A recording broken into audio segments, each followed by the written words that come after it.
Just because we are into the redraft season now does not mean we are going to stop talking Dynasty fantasy football. We are back with Dynasty Decisions, episode number 94, just 6 away from the big 100, where you guys submit your teams. We talk about your teams, your trades, rebuilding, contending, draft picks, all that good stuff, everything Dynasty fantasy football over here. We're definitely going to try and do these more frequently. We haven't done one in about a month or so at this point in time, but I think it's a really good way to gauge where the Dynasty market is at and that kind of thing. So got 7 teams that we're going to go through today, all of them submitted by our Flock Fantasy members over there. Of course, if you want your team covered, skipping the line is the easiest way you can get that, and you can go over to Flock Fantasy. You must use our promo code FSE, to skip the line, but definitely appreciate all the submissions. Danny, how you doing?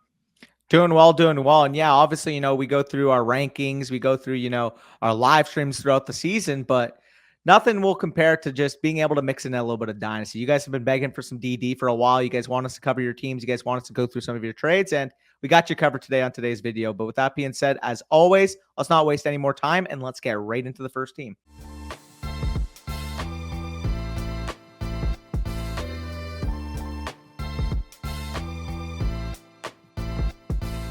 All right, so let's kick this thing off with Andrew Strout's team, a 12-team PPR Superflex format. Bryce Young, CJ Strout as the top quarterbacks. James Cook, Damian Harris, Jerome Ford, Kenneth Gainwell and company at running back. Very good, very deep, very young wide receiver core. Devontae Smith, JSN, T. Higgins, QJ, Elijah Moore, Sky Moore, Josh Downs, all those type of guys. And then Kyle Pitts, Dallas Goedert as his top tight ends. Very clear the direction he's going with this team, especially considering he has 3 2024 firsts and a bunch of 2024 seconds. Looks like 5 or 6 of them.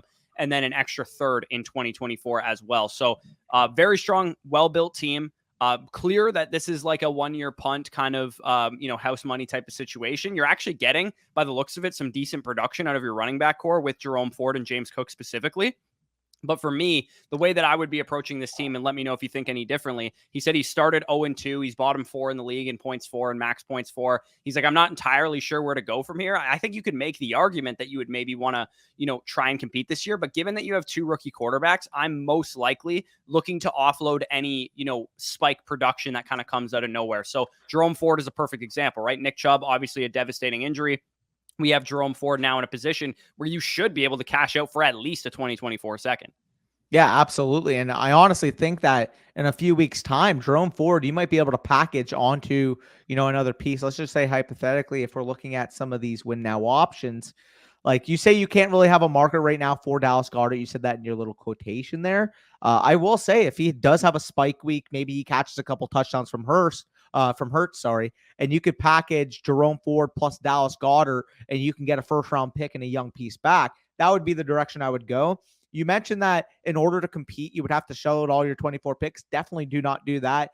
You have 2 rookie quarterbacks. You don't have a significant edge there at this time. Yes, from a liquidity standpoint, those young guys are going to be good, going to be big-time contributors for you come 2024, come 2025. But realistically, like Bryce Young, CJ Strout are probably bottom 8 quarterbacks on a point-per-game basis for this year? Yeah, I mean, we're getting a little bit of production out of CJ Strout, but if you had better quarterback play and you have the assets that you have now, you could make the argument, hey, should I shove my chips into the middle? But to me, it just makes way more sense to just let your young quarterbacks develop. Don't force things. Maybe you get another quarterback to add to the mix. In the 2024 class, we're expecting that to be a pretty strong quarterback class based on how the college football landscape is kind of shaping out. And of course, in about a week or so, we'll definitely give an update on 2024 picks and some of the prospects that we're seeing. For me, I would just kind of be patient with this thing. I would wait and see, offload any production that I can, especially if you don't think it will be like consistent year over year production. So Jerome Ford is a perfect example of that. Kenneth Gainwell as well. I would say if, we get back this week and DeAndre Swift and Gainwell are split in the backfield, and maybe you could package Jerome Ford, Kenneth Gainwell, and I don't know, somebody on your team as well, like Dallas Goedert, if he has a spike week, maybe you could get an additional 2025 first or something out of those players. And that's definitely what I would be looking to do. He does have a trade offer on the table, as well as a trade that he made on my birthday. It looks like he actually made this trade. So he sends away Daniel Jones, who is one of his top quarterbacks, presumably his top quarterback, and he gets a mid-2024 first and Sky Moore in exchange for Daniel Jones, who's having, I would say, a little bit of a rough start to the 2023 season. Even if we were getting 2022 Daniel Jones here, where he was a legitimate, back-end quarterback 1 archetype last year, this is a perfect move in your position because guess what?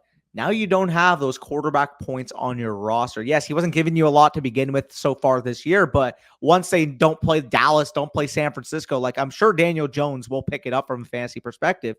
For you, you get to liquidate that into a mid-projected 2024 first-round pick. This 2024 class is absolutely loaded based off early projection. Like, we already knew that the wide receivers were going to look good between, obviously, the guy at the top there with Marvin Harrison, Malik Neighbors, Keon Coleman's come onto the scene recently. He's looked good. Obviously, Xavier Worthy in Texas. A lot of other names that are really making a name for themselves that can get first-round capital. But the main takeaway so far is that we might have 4 or 5 plus quarterbacks selected in the first round. We obviously knew going into the year that Drake May, Caleb Williams would be easy cut top 5 level picks. But with the emergences of guys like Michael Penix, Shadur Sanders, JJ McCarthy, like you can say legitimately 6 or 7 guys right now are fighting for quarterback 3, which means that if you're holding these 2024 picks, their value is going to go up because the more quarterbacks go in the first round, the more quarterbacks go in the first round of your rookie draft, which pushes other top skill position players down. So I think there's an opportunity here with this 2024 class where we're looking at maybe a blue chip talent being available at the 7th, the 8th overall pick. And you getting a first round pick for Daniel Jones, who's not going to be a long-term staple on your roster, is an excellent move.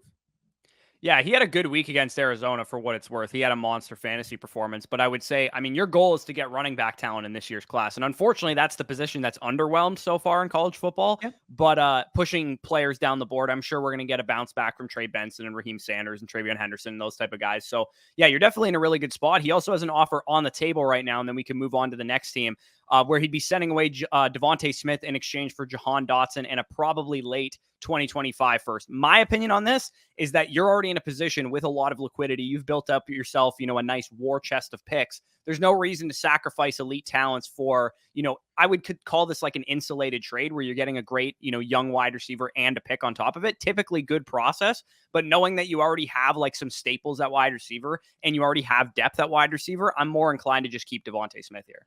It's good process, but I think I might even try to go the other direction. So, for example, a guy like Jamar Chase is getting off to a bad start right now. What plus Devontae Smith gets me to Jamar Chase? That's what I would be thinking personally right now. Because Devontae Smith, like somebody can make the argument that rest of the season, like I personally would prefer Jamar Chase, but maybe they're pessimistic about the Bengals offense. Maybe they're worried that, Joe Burrow's calf's going to keep going on for the rest of the year. If somebody wanted to say like, hey, Devontae Smith's going to be a wide receiver 1, if you're giving me Devontae Smith plus for Jamar Chase, I'm willing to take that deal. You absolutely have to be for it because realistically, as much as I like Devontae Smith, Jamar Chase has league-winning level upside, and he's the type of foundational piece that you can build your roster around. So whether it costs maybe Devontae Smith plus, I mean, even if he wants like Devontae Smith, James Cook, and like a 2 for a guy like Jamar Chase, I'm doing that in a heartbeat. Yeah, especially if he's a competitive team, maybe you can offload some of those guys, Jerome Ford and the guys that are not going to be of use to you this year. That would make some sense. So you're definitely in a good spot. Overall, my advice would be to stay the course and probably let this thing build itself out next year. It can be tempting when you have this war chest. You could just theoretically go sell all these picks for running back talent and maybe for a quarterback upgrade or something like that. But I personally wouldn't force it. I think you've built yourself a strong foundation, and I would definitely stay the course with this team. So we can move on to the next one here, which is from Jay Powers, a 12-team full PPR, 6 point per passing touchdown with looks like a full point tight end premium. So tight ends coming at a big time value here. And then a super flex as well. Daniel Jones, Bryce Young, Baker Mayfield is the top quarterbacks. Jonathan Taylor, Tank Bigsby, Kendre Miller and company at running back. Drake London, Mike Evans, Zay Flowers, Traylon Burks, and others at wide receiver. Nothing really to speak of at tight end. So this is what I would call the team that's like under construction because there's a lot of moves to be made yet. Yes.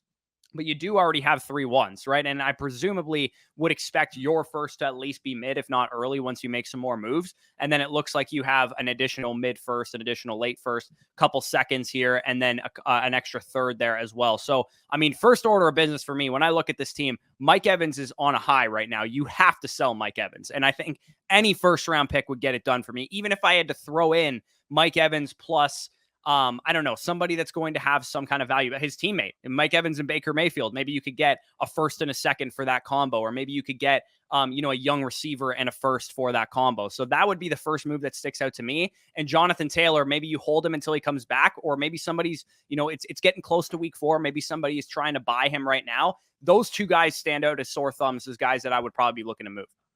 Yeah, I will say, though, like it does list here that he already sold Mike Evans. So, I mean, we could talk about the return because I do think that if you waited a little bit, you could have gotten a good chunk more, a late 2 and a late 3. Like going into the year, I don't think that's like the worst deal if you're a rebuilder, but judging off of what Mike Evans has done in the first 2 weeks, I think even if you had to add a little piece, you probably could have gotten a late first back now. So it's paying based off the timing, I'm assuming, but I mean, it was right process. It just ended up being the wrong deal. However, I do like the other deals that you made here. You were able to send Russ in a third for a mid projected 24 first. Absolute smash of a move. I do not care if Russell Wilson bounces back, looks like prime Russell Wilson, because in your position, you don't need prime Russell Wilson. Him being prime Russell Wilson and giving you those points is only going to come at the detriment of your own team. Whereas that 24 mid one, I already talked about in the last team that we just discussed, that those picks are going to be an absolute gold mine come NFL draft season. When the quarterbacks go high, you're going to want mid 2024 first round picks. And then talking about the same thing with Ridley and Justice Hill, obviously with how Ridley performed in week 1, you can make the case that maybe you would have wanted a late 1 and a 2, but in your spot, if it has the opportunity to be a mid 1, like as much as I like Ridley, in your position, I would take the mid 1. Yeah, and he also, it looks like, sent away Josh Kelly for a mid 3 and Kyron for a mid 2024 second and a late second. Nice. So, I mean, you sold Kyron for 2 2s, which I think is a great move there. Kelly for a mid 3, I think if I was a contender, I would actually be willing to give up a mid 3 for Josh Kelly. So that's kind of just like a neutral move in my opinion. But overall, I think it's pretty clear to me that you know the direction of your team. You're trying to get rid of these players. You're trying to, any guy that, flashes production, they're off of your roster, that kind of thing. And he also says, like, next steps, like, what should I do next? He's like, I'm trying to get a non-playoff first. So somebody that's maybe on the fringe, somebody that's a bit of a fraud, and a small plus for Jonathan Taylor. I mean, if you can get that, if somebody's on the fringe and giving them Jonathan Taylor would potentially result in them, having a mid projected for, even if you just got a mid projected first for Jonathan Taylor in your position, I think I would honestly take that. But especially if you could get a small plus on top of it, I would definitely take that. And he also says, just trying to get a 2024 2 for Baker. I would also be looking to sell Daniel Jones, similar to what we saw in the last deal.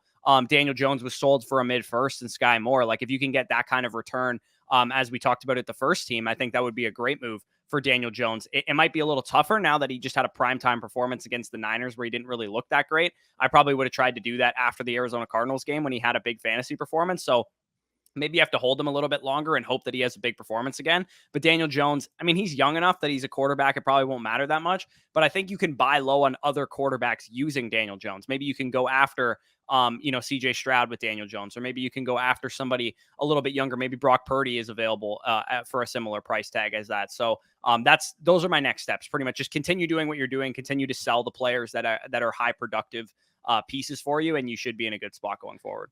Yeah, I mean, the main pieces come to mind. You mentioned Baker Mayfield. I will say maybe a guy like, if I'm looking through this roster, Tutu Atwell keeps performing well. You can liquidate him. Devontae Parker.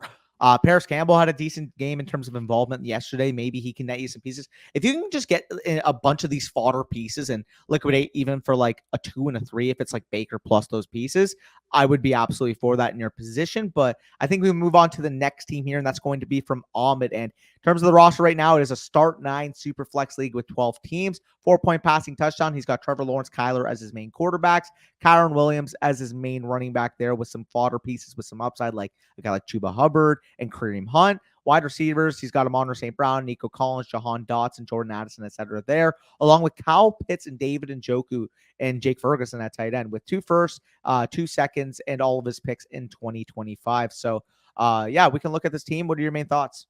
I mean, the easiest one is that I'm selling Kyron Williams right now on this team. I know he's a young running back and he maybe has some future value going forward, but I would bet good money that even if Kyron Williams is the starter this entire season, the Rams invest in a running back in the draft this year or in free agency potentially as well. So for me, Kyron Williams, I'm seeing what I can get for him. Maybe you can package together some productive pieces. Maybe somebody wants to buy Kyron Williams and Nico Collins from you, or Kyron Williams and Chris Godwin from you for like a first and a second. Maybe that could net you something like that. Or maybe you could get a young player like, a young receiver, or maybe a young quarterback, or just more draft picks. I would maybe even aim for 2025 if people don't want to give up 2024 picks as well. But basically he says he's in a spot where everybody except for 2 other people than him are contending. So it's one of those leagues where everybody's treating it like a redraft league. And there's like a couple people that are treating it like a dynasty league. And clearly Ahmed's one of them. He said during the startup, he found Murray falling late and he kind of just decided to tank to get Caleb Williams. And I would say that's a good pivot strategy. I noticed a lot of people saying like, I got Kyler Murray at like the 411 in my startup, which is exactly where he got him here.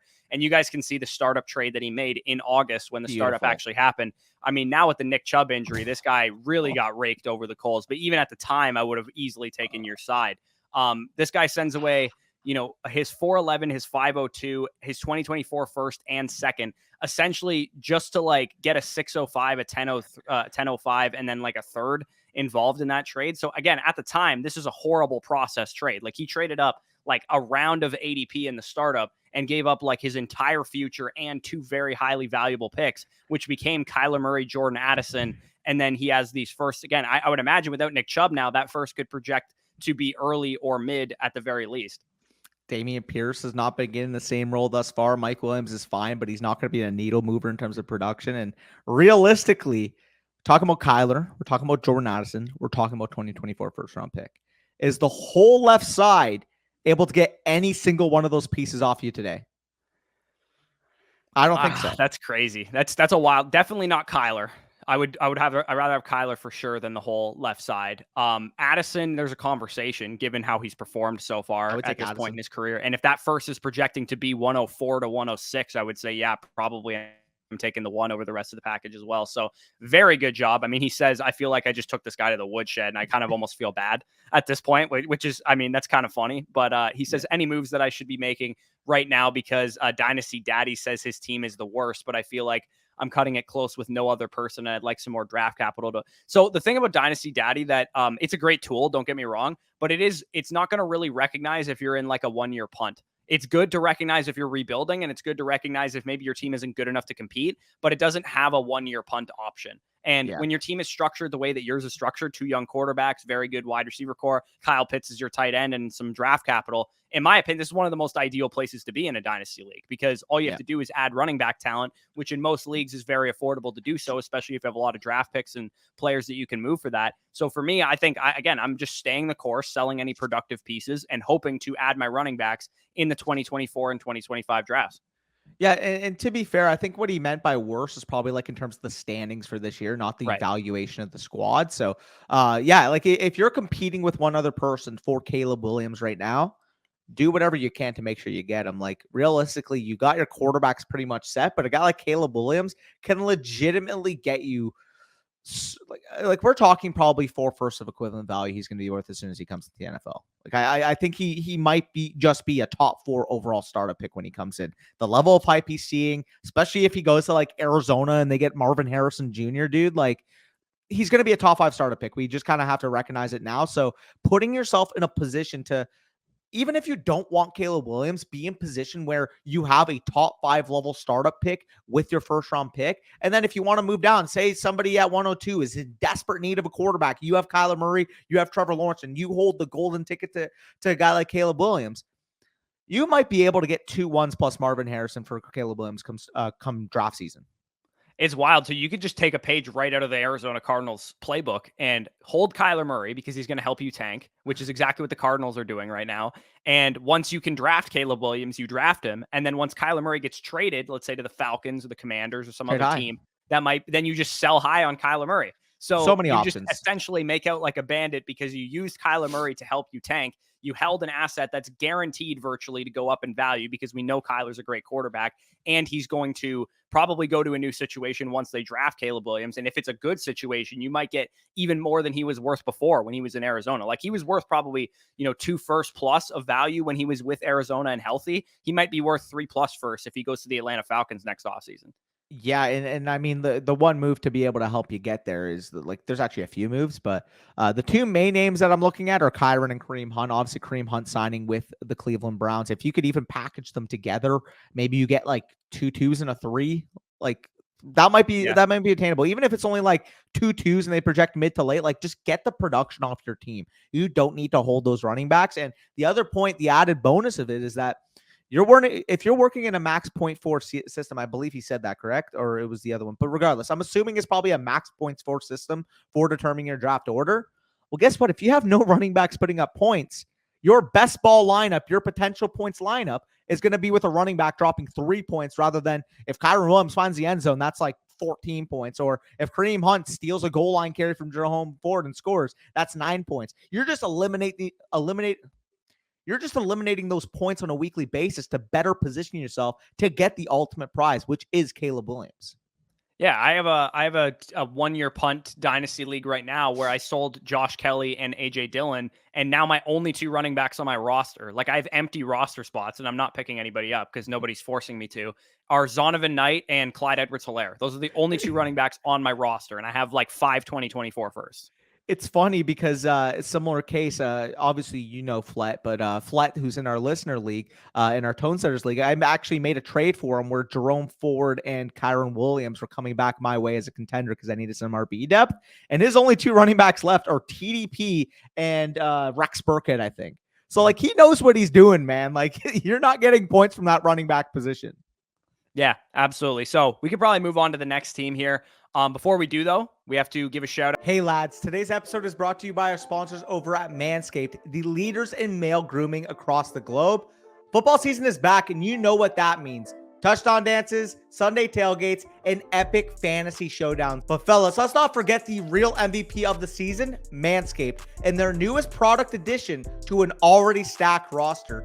Introducing the all-new Beard Hedger Pro Kit by Manscaped, your ultimate luxury beard grooming experience. This kit is your secret weapon for staying sharp on and off the field. The Beard Hedger Pro Kit is a grooming powerhouse built for precision and style. This kit tackles beard touch-ups effortlessly, ensuring you're always prepped for the next play. Plus, it has a compact design for easy portability. This coldness trimmer has a rotary wheel that gives you 20 haircutting lengths, all with one guard. So no more messy drawers full of extra add-ons. That's right, face grooming doesn't need to be hard. Get 20 different beard lengths in just one guard. Plus, it's waterproof. You guys can shave in the shower to avoid all of that hair in your sink. The titanium-coated T-blade is tough on hair, but smooth on your face, leading to single-stroke efficiency that brings satisfaction one stroke at a time. Remember, the Beard Hedger Pro Kit is your go-to teammate for maintaining a sharp and polished beard, whether you're on the field, in the office, or anywhere in between. Grab yours today and experience the game-changing difference over at Manscaped. And after grooming your facial turf, show it some love with Manscaped's liquid formulations. The beard shampoo, the beard conditioner, beard oil, and beard balm are the key to feeling victorious and taking your beard game to the next level. Get 20% off plus free shipping with the code BUSH at manscaped.com. This football season, it's time to join 6 million men worldwide who trust Manscaped, the leaders in below-the-waist grooming, with our exclusive offer. Go to manscaped.com and use promo code BUSH for 20% off plus free shipping. Again, get 20% off plus free shipping with promo code BUSH at manscaped.com. Manscaped gives your manhood the proper treatment it deserves. We appreciate the support for the Fantasy Stock Exchange by our friends over at Manscaped, and thank them for sponsoring today's video. And speaking of today's video, let's get right back to it. All right, big shout out to Manscaped. Again, promo code BUSH for 20% off plus free shipping. Now let's get into the 4th team of the video, which is from Zack Makowski here. 12-team PPR, 6-point per passing touchdown, 1 quarterback league. So Joe Burrow and Geno Smith is pretty much all you need there. CMC, JT, Isaiah Pacheco, Brian Robinson, etc. Running back, Devontae Adams. He has Debo Smith. I'm just going to assume this is Debo Samuel or Devontae Smith. Either one is probably pretty solid. DJ Moore, Rashad Bateman, Deontay Johnson and company there. And then Darren Waller, David Njoku as his main tight ends. It does not look like he has any of his picks in 2024, and he's missing his 2025 second as well. Very shallow league format. 1 quarterback, start 7. So your starting lineup is really all that matters in this type of league format. And a starting lineup of Joe Burrow, CMC, JT once he comes back, Devontae Adams, whatever Debo or Smith that is, and then Darren Waller is your main tight end with some good depth there with DJ Moore and Pacheco and those type of guys. I mean, you're pretty well set up to just go and try and win your championship, especially not having your one. Yeah, like maybe the only thing I would say is because this is such a shallow starting lineup, can you take Isaiah Pacheco, Brian Robinson, and maybe those thirds and go consolidate into a hammer at running back? Like, can you go buy? Does Brian Robinson, Isaiah Pacheco get you like Josh Jacobs and a piece back? Maybe. I mean, people are pretty high on Brian Robinson right about now after the week that he just had. So maybe you can sell high on somebody like that. Like you said, for somebody who's having a down stretch. Like, dude, I've seen some pretty crazy things of like redraft affecting Dynasty. And I've seen some people say that like Breece Hall isn't even a top 5 Dynasty running back anymore, which is like some absolute ludicrous shit. But like, that's what happens, man. Like, it shouldn't. The like redraft shouldn't project onto Dynasty to that extent, but it does. Like when we have no information for like 7 months on these players and we have a 2-week sample size of some players looking good and some players looking bad, it's feast or famine for the entire Dynasty market. Yeah, 100%. I mean, people are going to see what happened yesterday versus what happened across the whole last season. Like, people are so reactive to what literally just happened this week. Like, for example, a big one, right, is do you remember how pessimistic people were on T. Higgins after week 1? Gets 8 targets, puts up a goose egg. Everybody was worried about, oh, like how is T. Higgins going to do in this offense? And then he just goes out the following fucking week, 8 for 89, 2 touchdowns. Nobody's concerned. By the way, remember that when you remember that if you guys have any concern on Jamar Chase right now, that he will bounce back. But it just goes to show that people have the minds of goldfish, where whatever exactly happened right before today is what's going to be on their mind. Dude, how much could you have gotten a discount on CeeDee Lamb last year after week 1 when Dak Prescott got hurt? You probably tweeted about it. Again, that was like a 5-week injury that shouldn't have affected CeeDee Lamb's dynasty outlook at all, like literally one bit. And people were probably selling low on him for, you probably could have gotten CeeDee Lamb plus for like Jalen Waddle after week 1 last year in the fantasy season. So side tangent, aside, with Zach's team here, he says like overall outlook, any possible suggestions for where to take his team? He says, I'm a top 4 team on paper. What should I do with Jonathan Taylor? I mean, if you have Jonathan Taylor and you're a contender, you're pretty much just screwed. You got to just hold him until he comes back. And then at that point in time, you just decide if you want his production or not. I would say what I've seen from the Colts has been very encouraging, knowing that without Jonathan Taylor, they've been pretty productive, and Anthony Richardson has looked pretty solid so far to start his career. So for me, if I'm in your position, I'm just going to wait. I'm just going to use B-Rob and Pacheco until JT comes back, and then he's going to be a fixture in my starting lineup. So the only course of action that I see possible for this team is that you try and win your championship. You have too many aging assets to sell them all off. Unless you're going to get massive, ridiculous values for them, you're probably just stuck trying to compete with this team. Yeah, and I'm glad, real quick, I'm glad you mentioned the CD point, because I think at one point last year when the Dak injury happened, he fell outside of the top 10 dynasty wide receivers. And now, like, him and Amon-Ra St. Brown are the clear-cut 3 and 4 on the market, according to Keep Trade Cut. So that just shows you, man, like, how reactionary people are. Like, think about the long term. Think about, okay, in 5 weeks' time, how are we going to value these players? Don't let last week completely change what you think of a fucking player. That's just what I'm going to say. Yeah, from a redraft perspective, I understand it a little bit, Yes. but even in redraft, I think people go overboard with it. But especially in Dynasty, it really shouldn't affect a lot of what you're thinking, unless it's a player that we have not a lot of information on. Like, for example, Sam Howell having like 2 really bad games, let's say if he did to start this season, we might be like, okay, now I'm worried about Sam Howell's Dynasty value because he clearly doesn't look like a very good quarterback. But when it's a guy like CeeDee Lamb or like, whoever, Chase, who we have a lot of information on, there's really no reason it should affect players at all. Like, I had somebody DM me and ask me, like, where does Chase rank among dynasty wide receivers? I'm like, 1, like where he always has ranked, or if maybe 2, if you want to prefer Jefferson. Yeah. Like, there's no reason to move him after 2 bad games. So I think we're pretty good on Zach's team. I mean, it's a pretty straightforward decision for me. Let's move on to Ryan's team here. He just completed a startup picked at the 103. I don't know if he just did this now, but he said Dynasty Daddy has him rebuilding. And he said, I agree, but I think I have the potential to win now. Kicker and defense are a thing, which sucks. He says he has the Eagles defense and Jason Myers. He said, I'd prefer to hold on to Montgomery for at least this season. I think his value will only rise going forward. So his team, it's a 10-team, half PPR, 4 point per passing touchdown, half point premium to wide receivers. So it looks like a tiered PPR. It's a half point to running backs, full point for wide receivers, and then a 1.5 tight end premium. Is a super flex format. He has Justin Herbert, Kyler Murray, and Aaron Rodgers. Obviously, both those guys are hurt right now, not helping his team at all. I believe he submitted this before the season started, so it looks like your team has kind of made decisions for you at this point in time, where Justin Herbert's your only startable quarterback at this point in time. Zach Charbonnet, Kendre Miller, David Montgomery, Roschon Johnson. I agree. Like, your running backs are probably not competitive yet, but they are very high upside young running backs. You probably got them at a cheap discount because they're rookies. And then the wide receiver core. I mean, Garrett Wilson, Chris Olave, Devontae Smith, Calvin Ridley, George Pickens, Jahan Dotson, like those guys are all going to be fixtures of your team. And I mean, I was lower on George Pickens before, but I've been pretty impressed with what I've seen so far from him in his second season. And then Sam Laporta is your main tight end, who have also been very impressed with what I've seen. So with this team, I mean, you have the shell of a future contender. You pretty much are just in the position that we talked about with a couple of the teams so far, where you're going to need to potentially cash out on productive pieces. Had David Montgomery not gotten injured, that would be an easy one. Doesn't sound like he's going to be out very long, and I would consider him a sell once he comes back. And same goes for Calvin Ridley as well. Yeah. I mean, he's got to be a sell when he comes back. Like realistically, without Rodgers, with Kyler Murray on the pup, like you don't have the quarterbacks outside of Herbert to be able to fully compete this year, in my opinion. It is a 10-man league, so I'm expecting, people are going to have monster teams. So for that reason alone, like Dave Montgomery, when he comes back, I know you said you want to keep him. His value's already risen once he comes back. Like people already saw what his usage was before he got hurt. So if he has like one more game where he has 20 touches, maybe pops a touchdown in, Detroit scores a lot of points, like you have to sell him, man. Like there's no way you can keep him on this roster right now, knowing inherently that your quarterback position is at least not going to be fixed for this year. Yeah, like you're not going to win this year. Like it's just not going to happen. Even if Kyler Murray came back in week 5, you probably still wouldn't win with the rest of your running back core. So to me, it just makes no sense to hold on to David Montgomery, especially if somebody's willing to give you like an early second for him, potentially even more if you packaged him with Calvin Ridley. Maybe you could get 2 ones.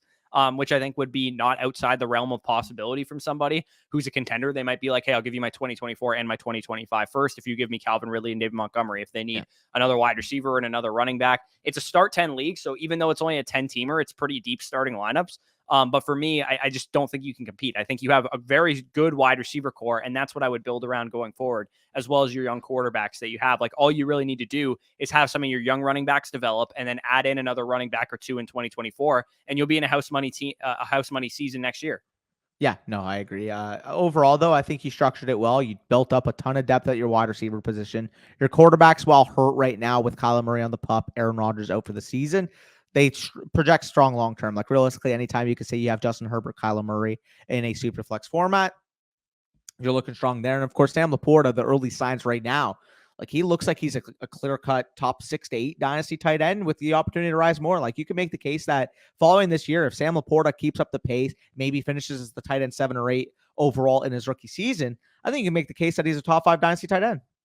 Dude, I've seen polls of him versus Kyle Pitts, and it's like That's 50. insane, though. I think you guys are out of your mind from that perspective, but that just shows, how impressed people are with Sam Laporta right now. So yeah, you have a lot of pieces to build around. For me, this is very simple. Any productive pieces, David Montgomery included. I know you said you like him. He's a guy that I'm trying to move off of if I can. But I think we can move on to the next team here, which is from Sammy B, who is a Flocker tier member. You guys can see his team on the screen is a 12-team half PPR best ball format. So again, no starting lineups here. 4 point per passing touchdown, half point tight end premium. It is a super flex league as well.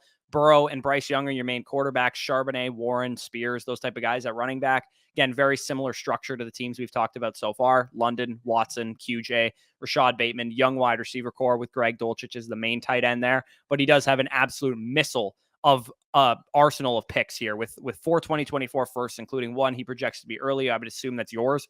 And then also a couple extra mid-round picks in 2024 and a couple extra mid-round seconds there in 2025 as well. So he does say that this is actually a dynasty tournament that Ron is hosting. So shout out to Ron Stewart, our buddy over there. He said it's huge across 4 leagues. So a lot of startup trades. Seems like everybody was trying to go win now during the startup. But him and one other team who sold practically all of his startup picks are expected to finish, 1 and 2, Caleb Williams, Drake May, or Caleb Williams, Marvin Harrison. He said he used Dynasty Daddy for picks, also got lazy putting in names for trash startup picks in the 15th round. He said he feels like the only thing to do now is wait for the season to start. Obviously, he submitted this shortly before the season. And if Bateman or Watson or anybody like that ends up popping off, he can sell high. So with it being best ball, he said he took a lot of dart throws at tight end, which I think is a genius idea. If you guys play in Dynasty best ball leagues, for me, I think it's way, way less valuable to invest in like a high-end tight end in Dynasty best ball because you can draft like 5 or 6 options and get a good tight end performance any given week. But he says, let me know what we think we should do here, and then we'll go over maybe some of his Dynasty trades here in the startup. Yeah, so he's definitely got a strong shell. Obviously, Joe Burrow, Bryce Young heading that quarterback position. Very, very strong wide receivers as a whole. And like you said, the liquidity there with the picks that you're able to build up. I think we can look at some of these trades, though, and I mean, just kind of evaluate it. So the first one here ends up trading away TJ Hawkinson and Terry McLaurin, aka the 405 and the 605, in exchange for, I believe that's the 412, the 911, and the 1002. So if you're doing the math there, he basically moves down 7 spots, moves down from the 605, and is able to pick up a second pick inside the top 10 there. Honestly, not a bad process move. Basically, Roschon and Levis for McLaurin, because we're assuming Johnston and Hawkinson here are even valued given the fact that it's 412 versus 405. Roschon and Levis versus McLaurin. Like, I would rather have Roschon and Levis, especially in your spot. You get a shot at a young upside quarterback. McLaurin, like, yes, he's going to be, a win now contributor, but does he have a top 15 level ceiling, or is he more so a top 20 to 24 wide receiver? I would personally lean the latter, hence why getting those points off your team, taking the young upside shot on a guy like Will Levis. Given the state in Tennessee, I would not be shocked if come next year, Ryan Tannehill is on the move, Will Levis gets the starting job. And then early signs right now are that Roschon Johnson might just be the starting running back for the Bears in 2 weeks' time. Yeah, for sure. I think that was a decent process move. I'll defend McLaurin a little bit, as I think he's a super talented receiver. And Roschon and Levis are gambles. Even though I think Roschon's also super talented, we don't really know what you're getting out of Will Levis. There's a lot of startup trades here, so we're just kind of maybe rattle these off as fast as we can. 708, I think that was Miles Sanders, which I'm shocked he went that high. But trading down from the 708, picking up a late 2024 and 2 late 2024 first, that's an easy smash there. Easy. It looks like he traded away Roschon Johnson and the 1108 to go up and get 711 Zach Charbonnet. I probably would have just stood pat and I guess you wouldn't have known that at the time, but to me, to go up and trade up for a running back at the 711 when I've seen Charbonnet go in the 9th, 10th round of most startups, to me, I think that was just a little rich for my blood. I probably would have gone with a wide receiver at that position in the draft. You probably could have gotten potentially somebody like Elijah Moore, somebody even potentially better than that. So for me, it's a little rich for Charbonnet, but I don't hate the move if he's your guy. I agree. I will say, like, the Charbonnet pick itself, I probably wouldn't have gone in your position. However, I mean, looking at the straight valuation of the trade, you moved up 2 rounds. You went back, what is that, 8 spots from the 11th? Yeah, in the 11th to the 12th round, not a big deal whatsoever. Yeah. Sends away Matthew Stafford and Rondale Moore, so the 1005, 1308. Looks like he moves down from 1005 and picks up an extra 13. He picks up a 13th rounder that's better than his, an extra 14th rounder, which is Tank Dell, which looks like a decently value pick at this point in time, and then gets a 2024 late second as well. And then as far as the rest of the trades, I mean, late round picks, you're getting a late second out of a late round pick. It's always a good move. 15-11, again, you got a mid-third for that. That's fine. And then Damian Pierce, Will Levis, and Nico Collins you send away in exchange for Greg Dulcich, a mid-first and a mid-second. I like it. I don't even think I would. I mean, I like Nico Collins, Damian Pierce. I think they're talented players, but the mid-first and the mid-second would be enough value to move off of that whole package for me, and you just got a free Greg Dulcich out of it is the way I look at that. Yeah, it looks like you have a good head on your shoulders. You know what to do. If somebody starts performing, you can sell high on them. But I think we can move on to the final team of the video. And that's going to be from Chan Hughes, Flocker himself, big OG of the FSC channel. So big shout out to Chan. You guys see the team on the screen, 12 teams, start 9 format, super flex league. There is a 0.5 point wide receiver premium and a 1 point tight end premium. So what I'm assuming here, it's a half PPR, full PPR for wide receivers and 1.5 for tight ends, I believe. Yeah, Chan Hughes is a classic tiered PPR enthusiast. I mean, we've done 94 Dynasty Decisions episodes. I think Chan Hughes has been about 50 of them. So I'm kind of used to his league settings at this point. So like you said, 12 teams, start 9, Justin Herbert and Lamar Jackson with Aaron Rodgers in reserve there in a super flex format's pretty nice. Having Bijan, Saquon, Ramondre, Tyler Algier, Elijah Mitchell, Jamal Williams. Like, I mean, even your depth running backs are good, high value handcuffs. Like Matt Breida was relevant this week, and he's like your 8th running back. CeeDee Lamb, Garrett Wilson, Mike Williams, Jahan Dotson, Jacoby Myers, Josh Downs there at wide receiver, TJ Hawkinson, Mark Andrews, and David Njoku. So very, very strong at tight end. And knowing that it's a tight end premium, you could probably flex one of Mark Andrews or Hawkinson most weeks, I would imagine. And then you have 3 ones to boot. So, I mean, he said this is his home league. He's very proud of this one. I probably would be as well, Chan. He said probably the second best lineup at worst. I'm surprised you're not easily the best, in my opinion. But he does he does say he's worried about his QB3 spot. How would you guys approach that? Guys like Mac Jones, Jimmy G, maybe Brock Purdy are somewhat available. I mean, Purdy would be a perfect example of the guy that I would love to have as a QB3 for this team, because on any given week, Brock Purdy's like a lock for like 200 yards and 2 touchdowns, it seems like. But yeah, that'd be the type of guy I would go after. Although I wouldn't really be looking to give up too much. Like, I mean, you have a late 2024 first. I'd be okay giving that up for Brock Purdy, but that would probably be like the most I'm willing to invest into QB3, knowing that Rodgers is probably going to come back next year and you'll be fine next year for a quarterback 3.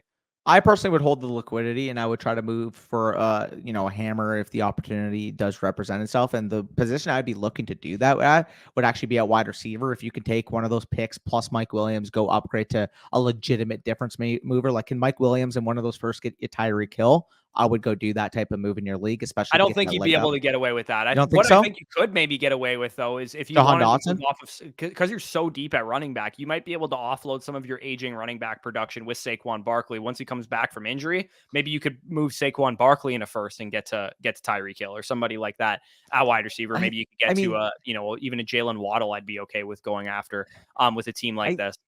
I will say, though, like Saquon Barkley, I still project to give me legitimate top 8 overall running back points. So I'd be less willing to attach a guy like that, even if it's like as much as I like Jahan Dotson. If you can go buy points using Jahan Dotson, people are high on him as well. Obviously, the youth factor there. Maybe he puts a couple good performances along. That's who I would leverage up to go make that type of upgrade. Yeah, he would make more sense than Mike Williams. I just don't. Mike Williams is just like stuck in value purgatory, I think. Fair. Nobody wants to value him highly in trades, but he's probably more valuable to a competitive team than he is in a trade to any kind of other team. So for me, I mean, we're really nitpicking right now. There's realistically, you don't have to do anything with this team. You just start your best lineup every week and you're probably going to dominate. So if you don't do anything, you're going to be in a good spot. But if you want to get a little better at wide receiver, a little bit lighter at running back, that would be like the only moves I'd be looking to make.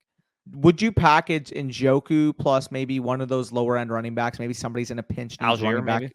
Algier or someone like that, and see if that can get you like Mac Jones.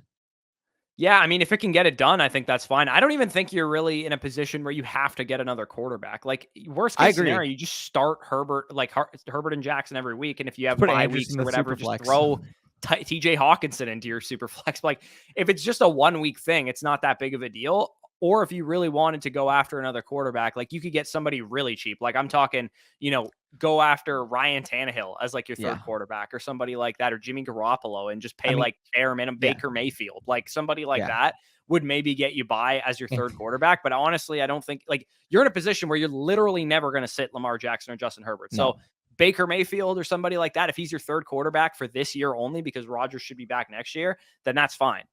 Yeah, no, I agree. Like even like realistically, one of the maybe even both of those thirds can get you like a Jimmy Garoppolo, and at that point, you're just giving yourself some insurance because realistically, like you're just hoping that guy doesn't have to enter your lineup more than twice during the year. Yeah, and I think using David Njoku would be a good way to do it because he's like your third tight end and you already have Andrews and Hawkinson. So if you can just swap David Njoku for a third quarterback, 1-for-1, or maybe you have to throw in a 3 to get it done, that makes a lot of sense to me there. But again, you're in a very good spot. You don't really need to do anything with this team, and you'll be on your way potentially to a big time championship. So if you guys made it to the end of this video, leave a like down below, subscribe to the channel. If you are new around here, stay tuned for all the Dynasty content that we got going on. Probably next week is when we'll have like a big sweeping update to our Dynasty rankings. So if you guys are members of our site, flockfantasy.com, of course, you'll get access to these Dynasty Decisions episodes by using promo code FSE. You could skip the line and get your team covered. We'll break it down live here on the channel like we're doing right now, but you'll also get access to our Dynasty rankings and our tiers. And I'm going to reboot the Dynasty Rankings Manifesto since you guys missed that. And of course, the redraft guide and the redraft rankings manifesto was such a big hit. So that will be coming probably at the end of the month, at the beginning of October, probably. If you guys are interested, definitely check out the link down below in the description. So big shout out as well to Manscaped, our sponsor, promo code Bush for 20% off plus free shipping. But with that being said, peace out and we'll talk to you soon.